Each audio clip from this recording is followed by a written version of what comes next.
Hello everyone, ನಮಸ್ತೆ ಎಲ್ರಿಗೂ. ಹೇಗಿದ್ದೀರಾ ಎಲ್ಲರೂ? ಚೆನ್ನಾಗಿದ್ದೀರಾ ಅಂತ ಭಾವಿಸ್ತಾ ಈ ವ್ಲಾಗ್ನ ಸ್ಟಾರ್ಟ್ ಮಾಡ್ತಾ ಇದ್ದೀನಿ. ಸ್ಯಾಟರ್ಡೆ ಬೆಂಗಳೂರಿಗೆ ಬಂದಿದ್ವು. ಅಲ್ಲೇ ನೈಟ್ 9 ಗಂಟೆ ಆಯಿತು ನಾವು ಬರೋ ಅಷ್ಟೊತ್ತಿಗೆ, ಹಾಗಾಗಿ ವಿಡಿಯೋನ ಮಾಡಲಿಲ್ಲ.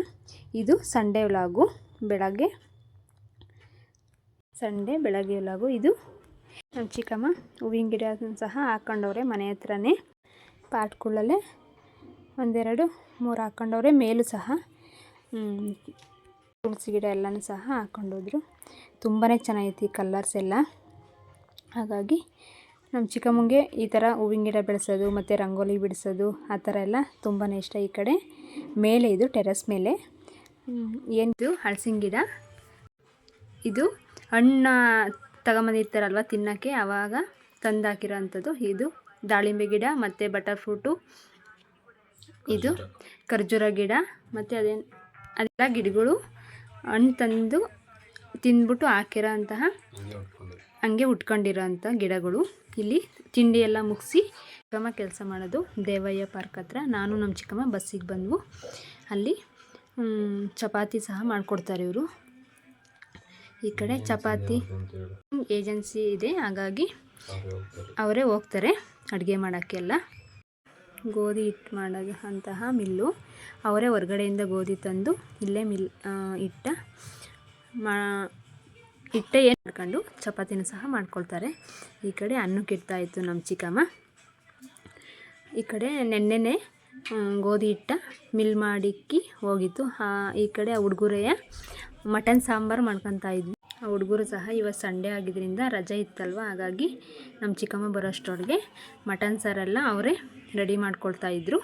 ನಮ್ಮ ಚಿಕ್ಕಮ್ಮ ಇಲ್ಲಿ ಚಪಾತಿ ಮಾಡುತ್ತೆ. ಒಂದು 30 ಹುಡುಗರಿಗೆ ಒಂದು 80 ಚಪಾತಿ ಮತ್ತು ರೈಸು ಮಾಡಿಟ್ಟು ಬರುತ್ತೆ. ಬೇರೆ ದಿನದಲ್ಲಿ ಚಪಾತಿಗೆ ಗ್ರೇವಿ ಥರನೂ ಸಹ ಮಾಡುತ್ತೆ. ಅನ್ನಕ್ಕೂ ಸಹ ಮತ್ತು ಚಪಾತಿಗೂ ಗ್ರೇವಿ ಥರ ಮಾಡುತ್ತೆ. ಇಲ್ಲಿ ಚಪಾತಿ ಹಿಟ್ಟು ಮಾತ್ರ ತುಂಬಾ ಚೆನ್ನಾಗಿರುತ್ತೆ. ಇಲ್ಲಿ ಗೋಧಿನೂ ಸಹ ಅವರೇ ತಂದು ಬೇರೆ ಕಡೆಯಿಂದ ಮಿಲ್ ಮಾಡ್ತಾರಲ್ವ, ಹಾಗಾಗಿ ಸಾಫ್ಟಾಗಿ ಬರುತ್ತೆ. ಸ್ವಲ್ಪನೇ ಸ್ವಲ್ಪ ಹಿಟ್ಟ ಕಲಿಸ್ಕೊಂಡು ಬೇರೆ ಕಡೆ ಇಟ್ಕೊಳ್ಳುತ್ತೆ. ಆಮೇಲೆಲ್ಲ ಚೆನ್ನಾಗಿ ನಾದಿ ಒಂದು ಬಾಕ್ಸಿಗೆ ಹಾಕಿ ಮುಚ್ಚಿಟ್ಕೊಳ್ಳುತ್ತೆ. ಒಂದು ಅರ್ಧ ಗಂಟೆ ನೆನೆಯೋಕ್ಕೆ ಬಿಟ್ಟು. ಈ ಕಡೆ ಹುಡುಗರು ಎಲ್ಲ ಸಾಂಬಾರೆಲ್ಲ ಸಹ ಮಾಡ್ಕೊತಾ ಇದ್ವು. ಅವ್ರ ಕಡೆಯಿಂದನೇ ಪುಡಿನೂ ಸಹ ಮಾಡ್ಕೊಂಬಂದಿರ್ತಾರಂತೆ. ಧನ್ಯದ ಪುಡಿ, ಖಾರದ ಪುಡಿ ಎಲ್ಲ, ಅದನ್ನು ಎಲ್ಲ ಹಾಕ್ಕೊಂಡು ಮಿಕ್ಸ್ ಮಾಡಿ ಬೇಯಿಸ್ಕೊಳ್ತಾ ಇದ್ವು. ನಮ್ಮ ಚಿಕ್ಕಮ್ಮ ಚಪಾತಿನೂ ಸಹ ಹೊಸ್ಕೊಳ್ತಾ ಇತ್ತು. ಇಲ್ಲಿ ಮಧ್ಯಾಹ್ನಕ್ಕೆ ಒಂದು 80 ಚಪಾತಿ ಮತ್ತು ಸಂಜೆ ಒಂದು 70-80 ಚಪಾತಿ ಮಾಡಿಟ್ಟು ಬರುತ್ತೆ. ಸಾಯಂಕಾಲ ಗ್ರೇವಿ ಇಲ್ಲ ಅಂದರೆ ಗ್ರೇವಿ ಮಾಡಿಟ್ಟು ಸಹ ಬರುತ್ತೆ.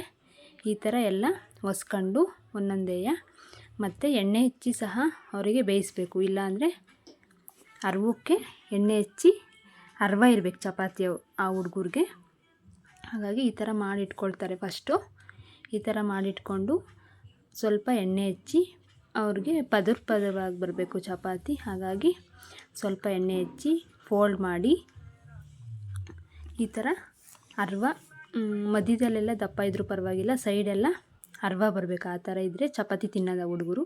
ಇಲ್ಲಾಂದರೆ ಓನರಿಗೆ ಕಂಪ್ಲೇಂಟ್ ಮಾಡ್ತವೆ. ಹಾಗಾಗಿ ನಮ್ಮ ಚಿಕ್ಕಮ್ಮ ತುಂಬಾ ಚೆನ್ನಾಗಿ ಮಾಡ್ತಾರೆ.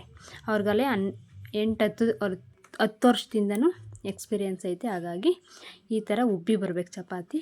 ನಾನು ಬೇಯಿಸ್ಕೊಡ್ತಾ ಇದ್ದೆ. ಈ ಕಡೆ ನಾನು ಹೋಗಿದ್ನಲ್ವ ಇವತ್ತು ನಮ್ಮ ಚಿಕ್ಕಮ್ಮನ ಜೊತೆ, ಹಾಗಾಗಿ ಒಂದು ಅರ್ಧ ಗಂಟೆ ಬೇಗ ಆಯ್ತು ಅಷ್ಟೇ. ನಮ್ಮ ಚಿಕ್ಕಮ್ಮ ಅಲ್ಲೊಂದು ಹೊಸ್ಕೊಂಡ್ರೆ ಇಲ್ಲೊಂದು ಬೇಯಿಸ್ಕೊಂಡು ಸಹ ಮಾಡಿಬಿಡ್ತಾರೆ ಬೇಗ.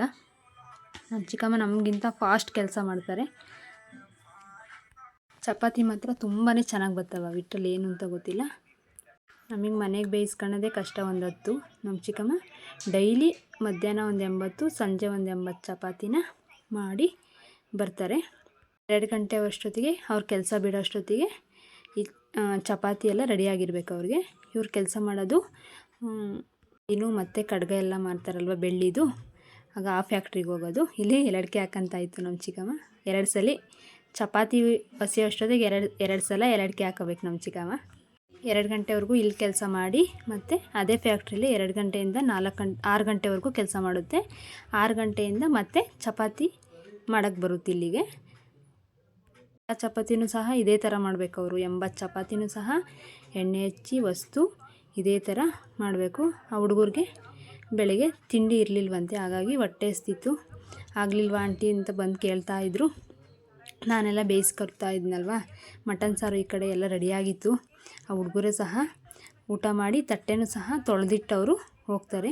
ಹೊಟ್ಟೆ ಹಸ್ತಿತ್ತಲ್ವ, ಅವೇ ಹಾಕ್ಕೊಂಡು ತಿಂತಾಯಿದ್ವು.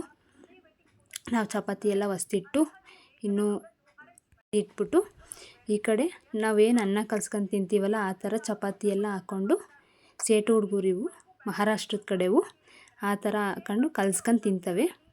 ಈ ಕಡೆ ಇದು ಸಂಜೆ ವ್ಲಾಗು. ನನ್ನ ತಮ್ಮ ಭಾನುವಾರ ಇತ್ತಲ್ವ, ಹಾಗಾಗಿ ಐರನ್ ಎಲ್ಲ ಮಾಡಿ ಎತ್ತಿಟ್ಕೊಳ್ತಾ ಇದ್ದ ಬಟ್ಟೆ ಒಂದು 6 ಆಗೋಷ್ಟು. ಅವನು ತುಂಬಾ ನೀಟಾಗೆಲ್ಲ ಜೋಡಿಸ್ಕೊಳ್ತಾನೆ.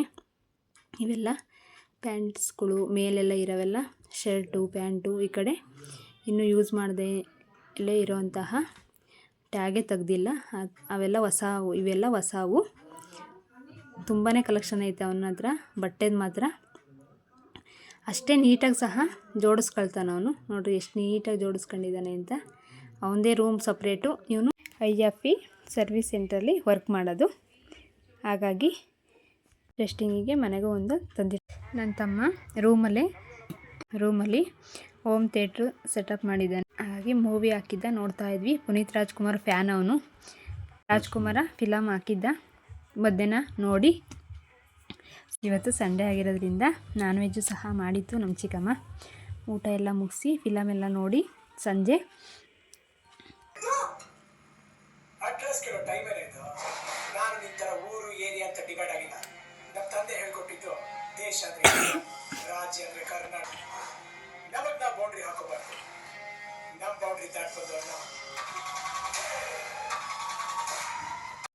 ನಮ್ಮ ಚಿಕ್ಕಮ್ಮ ಕೆಲಸದಿಂದ ಬರಬೇಕಾದ್ರೆ ಸ್ವೀಟ್ ಕಾರ್ನ್ ತಂದಿತ್ತು, ಬೇಯಿಸಿತ್ತು. ಎಲ್ಲರೂ ಸಹ ತಿಂದು ಸಂಜೆ ಬಟ್ಟೆ ಒಣಕೋಣ ಅಂತ ಟೆರೆಸ್ ಮೇಲೆ ಹೋದ್ವಿ. ಟೆರೆಸ್ ಮೇಲೆ ಈ ಥರ ವ್ಯೂ ಕಾಣಿಸುತ್ತೆ. ಸಂಜೆ ನಾನ್ ವೆಜ್ ಸಾಂಬಾರು ಇತ್ತಲ್ವ, ಹಾಗಾಗಿ ಮುದ್ದೆನೂ ಸಹ ಊಟ ಎಲ್ಲ ಮುಗೀತು. ಮುದ್ದೆ ಮಾಡಿ ಇವತ್ತಿನ ವಿಡಿಯೋ ಇದಾಗಿತ್ತು ಫ್ರೆಂಡ್ಸ್. ಈ ವಿಡಿಯೋ ಇಷ್ಟ ಆದರೆ ಲೈಕ್ ಮಾಡಿ, ಶೇರ್ ಮಾಡಿ. ನನ್ನ ಚಾನಲ್ ಯಾರು ಇನ್ನೂ ಸಬ್ಸ್ಕ್ರೈಬ್ ಮಾಡ್ಕೊಂಡು ನೋಡ್ತಿದ್ದೀರಾ, ಪ್ಲೀಸ್ ಸಬ್ಸ್ಕ್ರೈಬ್ ಮಾಡ್ಕೊಂಡು ವಿಡಿಯೋ ನೋಡಿ ಸಪೋರ್ಟ್ ಮಾಡಿ.